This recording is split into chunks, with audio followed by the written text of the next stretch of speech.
嗨，大家好，我是坦平树。今天是2025年7月2号，这一期咱们继续聊一聊新能源汽车，聊一聊汽车行业。最近一份这个关于敦勤主机厂改善长三角地区汽车经销商经营困境的函在网上流传。这个函非常震撼，叫上海市汽车销售行业协会、江苏省工商联汽车销售商会、浙江省汽车流通协会、安徽省汽车经销商商会。这个不难发现，这就是长三角地区，江浙沪加上一个安徽。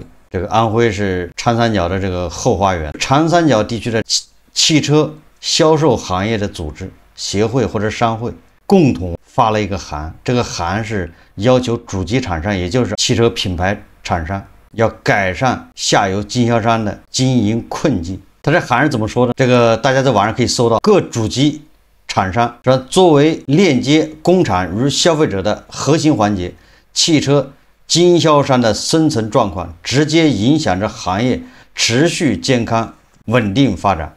近期，针对当前汽车市场存在的愈演愈烈的内卷式竞争现象，上海汽车销售行业协会江苏什么协会、浙江省什么协会、安徽省什么协会对辖区内汽车经销商的经营状况开展了市场调研。调查显示，长三角地区汽车经销企业普遍面临库存高企、市场竞争失序、企业资金断裂风险加剧等严峻挑战。部分主机厂商变相强制经销商按照其定价规则，以低于成本的价格销售新车，已经涉嫌违反《中华人民共和国反不正当竞争法》。他呼吁先说当前经销商经营状况，列举经销商的当前的困境一共是4大困境。第一个就是库存压力突破警戒线，豪华品牌多数超过 1.8， 个别品牌超 2.7， 国产品牌多数超 2.0， 个别品牌是 4.0， 合资品牌多数超 1.5， 个别品牌超 2.0， 资金占用率接近或者逼近警戒线，主机厂持续压库存现象突出，车价倒挂现象普遍。这个豪华品牌多数超 1.0 什么意思？就是把你每个月这个经销商销量和库存之比比如说这个国产品牌多数超 2.0， 你这个经销商他一个月只能卖1万台，那他的库存是2万台，就这么一个概念。那有的品牌商是 4.0， 也就是你一个月只能卖1万台，但是他要你压4万台的货，这个给经销商造成的资金压力非常大，而且风险也大你库存的车越多，如果一旦降价，经销商损失也大。第二个，现金流危机加剧。6月起，长三角地区银行业陆续暂停汽车贷业务，导致大量的按揭客户无法提车，订单流失严重，银行返利政策骤降，部分降幅达到 11%。高息高返模式终止后，车价倒挂加剧，经销商被迫承担巨额亏损。也就是银行的按揭贷款政策变了，本来银行跟汽车经销商还有这个汽车品牌勾结。大家有没有发现，你买车的时候，如果你说我全款，那这车恐怕15万，你要按揭贷款，这车好像是14万，就逼你去贷款。你到银行一贷款，你就得给银行付利息，银行把这个利息返一部分给这个汽车经销商，这就是高息高返模式。总之，羊毛出在羊身上，还得消费者买单。那现在很多银行对这个业务进行整顿，还有这个叫收缩，这个我们一会儿再说。第三个就是销量断崖式下滑，区域补贴政策差异，消费者观望情绪浓厚，日均到店客户量锐减，成交率下降超 30%。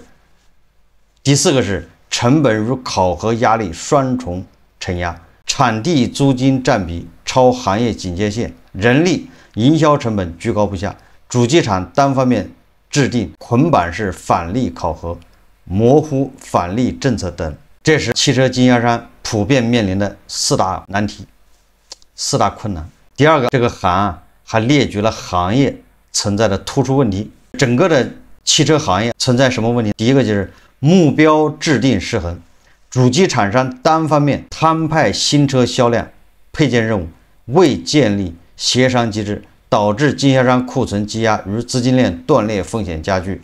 第二个，返利体系其畸形，返利与多指标强制挂钩，未达标则取消全部激励，变相逼迫经销商虚报销量，透支市场信任。这个经销商为了达到那个厂家的返利政策，他只能虚报作假。这个厂商他是搞连坐制，就你一个指标没达到，那都没达到，那你就所有的返利都没有，把要造假就造全套。第三个，价格体系崩坏，倒挂现象常态化，经销商被迫以低于成本价促销，拖累全行业信誉与可持续发展。第四个是配套服务受创，保险返佣下调，配件理赔时效延长，工时费标准不统一等。这个函还提出了一些建议，什么建议？为维护汽车市场生态稳定与可持续发展，强烈敦请各主机厂给予经销商以下支持。什么支持？第一个，建立产销协同机制，取消一刀切的销量目标，根据区域市场容量动态调整批售计划，允许经销商自主申报合理库存上限，按照全世界同行这个普遍的标准，库存系数应该小于 1.5。就是你一个月卖1万辆的车，那你库存1.5万就够了。这个对经销商的资金的周转效率最高，压力最小。停止强制频繁更换试驾车和工作车，减少经销商经营负担。停止强制搭售、配件外卖等非理性考核，保障经销商经营自主权。什么意思？很多这个主机厂商卖整车不赚钱，他卖配件赚钱。这个不有个系数吗？你把汽车的配件把它拆成零件卖，你能卖出2辆车的价钱。你把它都整装到一起，反而卖不上价钱。所以整车厂商、主机厂商就让这些经销商，你得有一定的卖配件的指标，卖配件赚钱了。什么意思？也就是以后消费者你买得起车，你修不起，因为你一修车就要换零件，换零件呢就很贵。第二个是优化返利定价政策，简化返利规则，明确非固定返利计算标准，这个缩短返利兑现周期至30天。厂家给经销商的返现，那也是时间非常长，6个月。那这个建议是30天内建立价格预警机制，禁止跨区域串货与恶意压价行为，对倒挂车型提供专项补贴。第三个是强化风险共担意识，调整批售节奏，协助经销商清理滞销库存，提供置换补贴或金融贴息支持，共建市场信息共享平台，及时同步终端销售数据，避免供需错配。第四个是共建行业健康业态，取消对直营品牌与经销商体系的差异化政策倾斜，保障传统经销商公平竞争环境，推动主机厂承担社会责任，对经营困难经销商提供延缓还款、利息补贴等过渡期帮扶。对，这是行业协会联名对主机厂商呼吁。最后这个建议函说长三角地区是中国经济发展最活跃、开放程度最高、创新能力最强的区域之一，在国家现代化建设大局和全方位开放格局中，具有举足轻重的战略地位。区域一体化发展已经成为国家战略，汽车市场蕴含巨大发展潜能。经研究，上海汽车销售行业协会等等，就这4个商会为长三角地区汽车销售流通行业组织，希望联合各汽车主机厂，共同建立政府引导、行业协同、厂商共建的新型合作机制，发挥商业协会组织政企纽带功能，搭建长三角区域协作平台。下面是这4个协会盖的公章。首先，当我在网上看到这篇这个叫关于敦请主机厂商改善长三角地区汽车经销商经营困境的函，就是敦促函。我看到这份敦促函的时候，我就想起了2020年在网上流传的恒大的一封信，恒大给有关部门求助的信。虽然这种信后来融创也发生过，其他的房地产开发商也发过，但毕竟是恒大第一个发的。恒大在那个信里面列举了，如果恒大资金链断裂，会造成多少人失业，多少银行的贷款还不起，多少房子烂尾等等。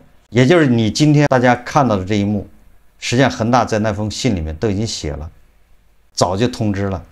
2021年9月份恒大暴雷，一切都应验。5年之后，这一幕在汽车行业里面再一次上演。那这个结局和房地产是不是一样？这咱们不能乱说啊。但是这个剧本是这么来的。这如果说是巧合，那我们再看还有更巧合的。大家回忆一下，恒大暴雷以后，也就是2021年10月份，恒大暴雷后1个多月还是2个月，央行的一位副行长在记者会上说，房地产行业没有问题，非常健康良性，只是个别的房企由于盲目的跨界经营，由于自身原因导致经营困难，房地产行业还是十分健康的。大家还有印象，这个像极了前一阵子比亚迪的在山东最大的经销商暴雷，比亚迪的公关部的那个负责人也说，这是个别经销商因为资金断裂、经营不善、跨界经营是自身原因导致的暴雷，对吧？比亚迪其他的经销商体系还是良性健康的，怎么一切这么巧合呢？这个汽车行业就按照房地产行业这个剧本来演了，你改的不带改的，对吧？当比亚迪的公关部说这是个别经销商出了问题，经营不善，对吧？是他们自己的问题，不是行业问题。结果你看，没过1个月，长三角的4家行业协会、4个省联名在那儿哭穷，这还不说明问题，而且他这个敦请函里面列举了经销商的困境。所以我在以前的关于新能源汽车节目里面我说这个你要对照房地产行业，这就好比是房地产行业的3条红线，一条条的来了。什么3条红线？第一条是不是有关部门协调下各个主机厂商，总之他承诺给经销商是60天账期，对主机厂商来说，也就是按他目前来说，他要一大笔资金，这个本身对主机厂商就是一个资金的压力，他要准备出这么多钱要给供应商付款，你再也不能拖人家1年了，你只能拖60天。第2条红线，不准打价格战或者呼吁整顿，不准内卷。第3条红线就是银行停贷。你看啊，银行停贷，刚才行业协会这个敦请函里面也提到了。我们看报道，中国经营报前天刊登一篇报道，叫剑指高息高返乱象，河南银行业划定车贷利率上限。近日，交通银行河南省分行、中信银行郑州分行、光大银行郑州分行、中原银行、河南农商银行等河南省内多家银行陆续发表声明称，将规范贷款产品定价，严格控制购车客户融资成本，从源头上遏制高佣金问题。原则上，实际对客利率定价年化后不得高于当期全国银行间同业拆借中心发布的1年期贷款市场报价利率的2倍，即年化利率不能超过6%，5年信用卡分期费不得超过16%。大家想象一下，你买个车，你按揭贷款5年还清，你的费率是16%啊！你贷款10万，你就得多还1万6。这就是为什么这个你去 4S 店买车，这个车一共就10万块，你说我全款买，他就不愿意了，他要你按揭，按揭10万，全款11万，就这道理。为什么按揭是10万呢？因为你按揭，你最后你付的是11万6，你给银行付的。你要在 4S 店买11万全款，对吧？也就是你跟银行贷款，你要多掏6000。表面看你便宜，你是掏10万，实际上你多掏了6000。那这6000，银行恐怕就拿2000出来奖励这个 4S 店、汽车经销商。这就是为什么那些汽车经销商就死乞白赖的让你按揭，对吧？以各种说辞、各种优惠引诱你去办按揭贷款。羊毛出在羊身上，绝不出在狗身上。中国经营报记者采访了解到，目前部分 4S 店购车贷款仍有优惠方案，但整体优惠力度已经下降。有汽车经销商6月下旬收到通知，高息高返的贷款模式已被叫停，未来健康推动车贷发展，应重塑银行定价与风控机制，打破经销商渠道垄断与利益捆绑，建立长贷短还预警系统，通过客户还款行为数据分析，预判现金流缺口，配套阶梯式违约金制度，推动车贷业务走上规范化轨道。有的人买了车之后还了一期，人家要提前全部还完，这银行他就不乐意了。你提前还完，那银行不就没赚到利息吗？完了，他还给这个汽车经销商还返佣，所以这里面就好多纠纷。消费者说我提前还款还不行吗？那银行就说你可以提前还款，但是你把利息也得全还上。这个都是汽车销售过程中的一些乱象。现在不光是河南的银行，实际上全国的银行都在这么干，这在整顿车贷市场。各个银行一收缩车贷业务，对车贷业务进行整顿，停止高佣高仿模式，这就是一条红线。第3条红线就是不让打价格战。新加坡联合早报刊登一篇报道，叫比亚迪拒报喊停价格战，这是6月30号发表的。中国电动车巨头比亚迪拒报从星期二，就是7月1号推出新购车政策，被外界视为暂停价格战的信号。分析指出，在中国政府介入调控后，车市有望局部转向更为良性和可持续竞争格局。不过，专家也警告，若电动车企未能实现既定的销量目标，价格战在第4季度可能卷土重来。今年5月下旬，比亚迪宣布旗下22款车型在6月底之前降价，降幅介于10%至34%，引爆新一轮市场价格战。不过，在刚过去周末，中国互联网流传通知显示，7月1日起，比亚迪旗下王朝和海洋系列将启用新购车政策，此前报价方案政策即将全部作废。尽管比亚迪尚未正式回应，但记者星期一就6月30号走访北京一间比亚迪王朝直营店，销售经理证实，相关车型将于7月起调整价格。中国产业陷入价格战恶性循环，早引起官方注意。综合整治内卷式竞争，今年还首次写入政府工作报告。中国媒体报道，中国国内汽车市场价格战自2023年起启动，各大车企不得不跟进，否则只能坐视市场份额不断丢失。随着价格战愈演愈烈，中国监管机构本月初据报罕见召集比亚迪等逾10家主要车企开会，要求企业自我约束，不要进行不合理的降价。也就是监管部门出手不让降价，要自我约束。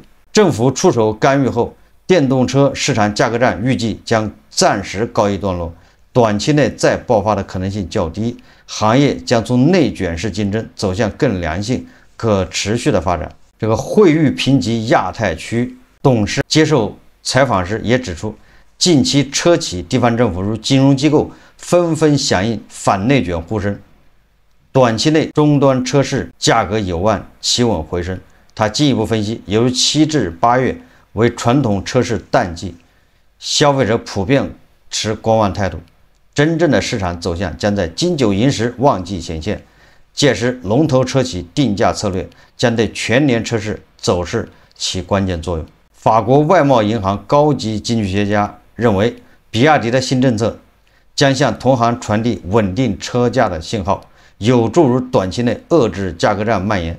但他强调，如果电动车企业无法实现销量目标，价格战可能会在第4季度卷土重来。中国汽车流通协会报告显示，中国汽车行业今年首5个月利润是 4.3%， 虽较前4个月 4.1% 略有改善，仍低于同期下游工业企业平均利润率 5.7%。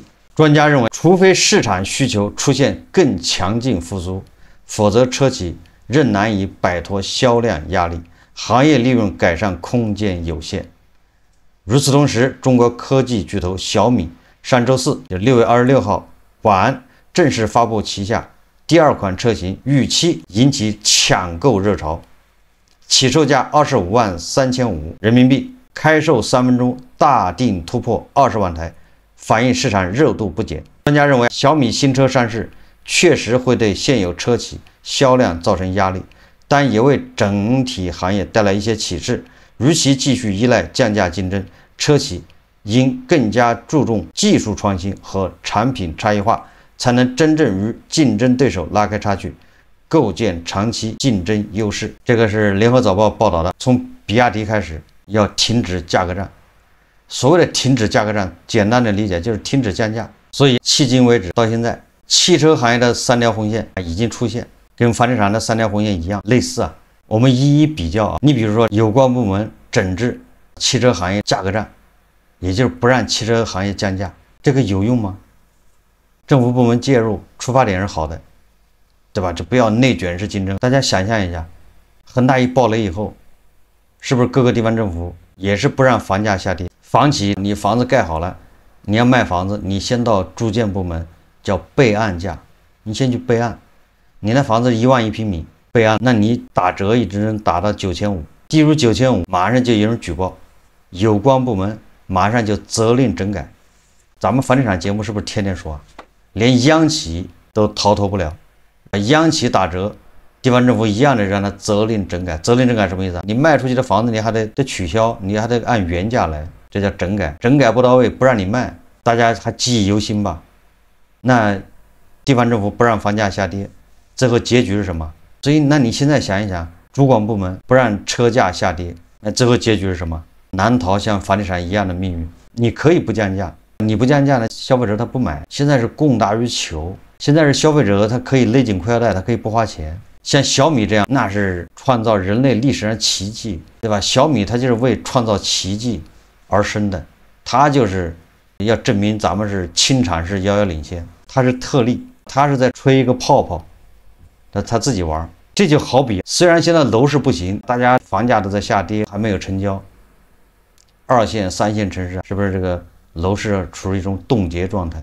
但是依然是不是上海这个核心区、杭州的什么个别区域，那房价还是在涨，而且日光一个道理。所以这小米这现象就很好解释，他通过互联网营销，把全国具有某一种特征的人，也就是对某一种偏好的人，给他都找出来了之后，对他们进行精准营销刺激，让这些人疯狂。这就是情绪价值，再加上一些中介，一看这个有利可图，这么多人对小米的汽车上头，那咱们去囤它，再转手，你就可以赚钱。所以这样是不是就越来越多的人介入？就是玩一个游戏，经济再不好，收入再下降，那全国找个20万人有钱的还是不难。小米通过互联网营销，通过它这种饥饿式营销，它完全可以做到这一点。因为现在移动互联网、社交媒体这么发达，14亿人里面找出这20万人成为可能，他根本就不要找20万人，他找10万人就够了，找5万人就够了。这里面有多少黄牛，有多少是那些倒号的，到时候加价要转让的，这个咱就不说了。所以说，实际上你在目前汽车行业的这些现象，你在房地产行业能够对标。既然你能够对标，那你分析你就知道它的结局是什么。这是关于不让降价，关于停贷，对吧？也就是对贷款进行整顿，那就跟房地产的红线是一样的，停止向房企输血。那结局是什么？当前汽车行业的这个矛盾，它主要是什么？一个供需失衡，就是我们的产能太大，而需求在萎缩，消费者收入在下降，对未来预期不好。而这个整车厂商啊，他们的策略已经逐渐向卖车不赚钱，卖车甚至赔钱，但是他要通过后面的使用、售后维修、保养，他要钱要加倍的赚回来。那这就相当于买车的人，他买了一个车，就买了个套，把自己套住了。也就是买车成本不高，但是你的用车成本越来越高，你后悔去吧。在这种情况下是供需失衡。第二个矛盾是什么？大家都是你抄我的，我抄你的，都是山寨。因为你没有核心竞争力，所以你才卷，你只能卷价格啊。因为你会的我也会，那咱们拼的就是价格了。只要这些问题不解决，那么这个价格战迟早是要卷土重来。你不降价，我不降价，那咱们车子卖不掉，现金流就要断，资金回不来。如果你的产能如果你利用率低，你的银行贷款根本你就还不清，那个利息你都还不上，你这车企就要暴雷。那谁愿意说把自己的产线产能停一班，上一天班休息一天，你就对拧螺丝的工人来说，你上一天班休息一天，也就是对这个工人利用率啊就低了。如果一个工人他满负荷上班，他的效能最大，他拿的工资也多，他的用人成本摊到车的成本里面去，占比就比较低了。所以有专家已经说过了，他的这个产能利用下降，但他车的销量下降，那这车企就日子更难过，所以他只能打价格战。所以说这个汽车行业的至暗时刻啊，恐怕已经到来。当然了，它的标志性事件还没有出现。什么叫标志性事件？就是某头部整车厂商爆雷，对吧？也就是那个普通的汽车厂商爆雷，那也很多。哪吒不就已经爆雷了吗？什么高和、什么极越，爆雷的车企多了，都是整车厂商，对吧？但是他们爆雷对行业影响不大，所以标志性事件是头部车企。在房地产行业呢，就是恒大爆雷。恒大爆雷之前有很多房企爆雷，只有恒大爆雷那才是标志性事件。所以某一个头部整车厂商爆雷，这一刻啊，恐怕很快就要到来。好，这期节目我们就聊到这里，感谢大家收看。如果喜欢我的节目，欢迎订阅转发，也可以在下方留言评论，谢谢大家。